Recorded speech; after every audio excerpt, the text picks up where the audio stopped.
qəbul edəcək. Xatırladaq ki, əgər cavab qarşılaşmasında Karvan komandası qələbə qazanarsa, istənilən hesablı qələbə qazanarsa, növbəti mərhələyə çıxmaq şansı var. 1-0 hesablı qələbədən başqa bütün qələbələr Karvanın növbəti mərhələyə çıxması demək olacaq. Komandamıza uğurlar arzulayaq. Karvan komandası ilk 45 dəqiqədə, xüsusən birinci qola qədər göstərdiyi oyunu Çexiyada göstərə bilsə, həmin futbol nümayiş etdirə bilsə, onda komandamız növbəti mərhələyə çıxmaq şansı deyərdim ki, yetərincə var.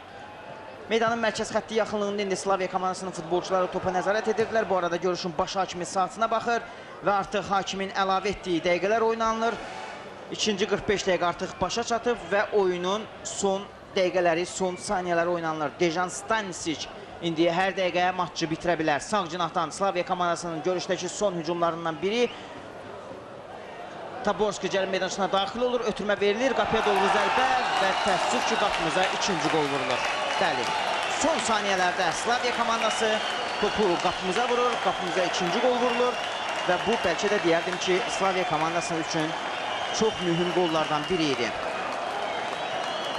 Heç kimin gözləmədiyi halda artıq hakim saatına baxırdı, oyunun başa çatdığını işarə verə bilərdi, lakin Slaviyanın son hücumuna